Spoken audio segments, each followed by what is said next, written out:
How about Sam, her 16 points and 6 of 6? Perfect game, 6 for 6, Yeah. 4 for 4 from three-point range. You know, we haven't gotten Sam a lot of shots. She hasn't taken a lot of shots in the last couple of games. I believe Rice, she took 4 shots.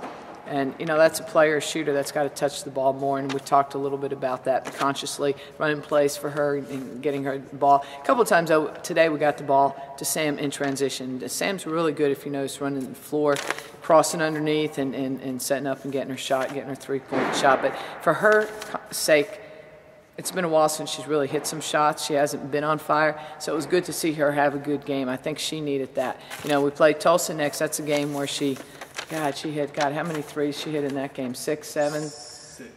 6 threes in that game. So, you know, that's a good game for her to get ready for. Cool.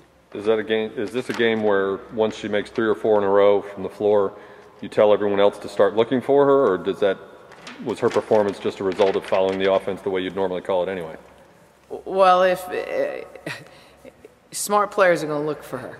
You make 3, you better be looking for her. So we talk about that. That's her and Kel. You know, they're good three-point shooters, but it's something that you know, we actively we're looking for, in more so in transition than anything.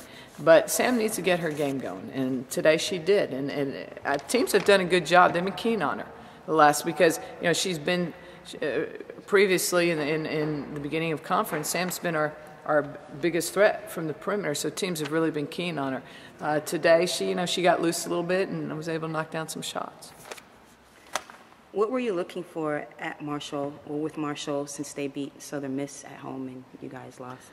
You know, this is a very unpredictable conference. It's just there's really no telling. I mean, Marshall had a really good win against Southern Miss at Southern Miss. It's something we didn't do. In fact, we really played very poorly at Southern Miss. So, you know, you don't know who's going to come in, hit shots against you. You don't know who's going to, you know, just come in and be on their A game. I thought we did a good job on Tynikki Crook, their post player, who's averaging about 17 points a game. We made her earn every bucket, or it made her earn every free throw. Second half, we fouled her a little bit more.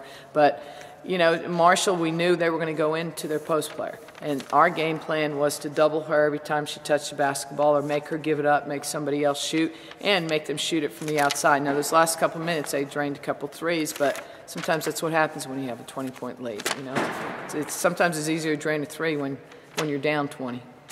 Crook also got into foul trouble early. Was that by design? Were you having players go at her intentionally, trying to bait her into fouls early on? Well, I think Chris, you know, I felt like Chris today in practice and yesterday in practice, she knew she was going to be guarding her. We've talked a lot about this player. She seemed, you know, Chris seemed to really want to take it to her. Chris's game in practice was different. She's been getting the ball and really making, you know, like you saw some baseline moves today, some quick. She's got a really quick first step.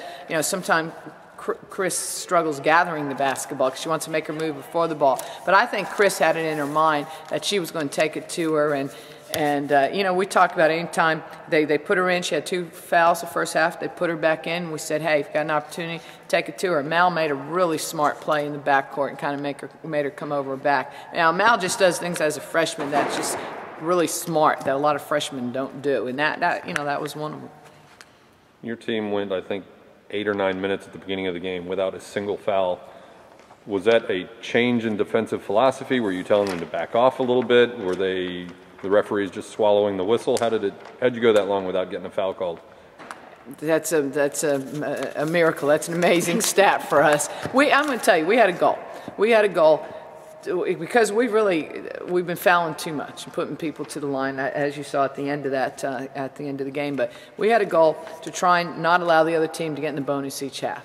We accomplished it the first half. I thought our help was really good. I thought we rotated pretty good. And, you know, second half, we went zone a little bit, try and work on our zone. And, you know, some of our players just didn't come up with rebounds. And what happens when you give up offensive rebounds? That's when you get your fouls. And that's what happened in that last 5 minutes of the game.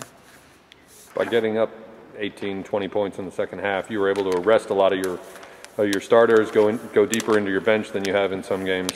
What did you see from your reserves toward the end, and how valuable is that going to be maybe Sunday against Tulsa, having given some extra rest to the starters? Well, it was really good to get Raven Shore. I think she got like 17 minutes. she played a whole lot better that second half. She was a little bit tentative the first half, and that would be an understatement. But we chatted, and she was very receptive to our chat. But no, she played well the second half. You know, I like when players come in and they take it. They're not afraid to take it to the hoop, like she took it to the hoop. You know, Heidi. You know when Heidi touches the ball, she's going to shoot it now. Yeah, I mean, she's not shy either. She's going to shoot the basketball. But you know what? Heidi's got a nice outside shot. She's got a great left hand, and as long as they're selective with their shots. You know, I thought KJ needed some of those minutes at the end, and you know, Sarah struggled a little bit. But when you have a team that those players haven't played together a whole lot, you know, they got to do a better job of playing team basketball. I thought the last 2 minutes we played too much individual basketball and not team basketball.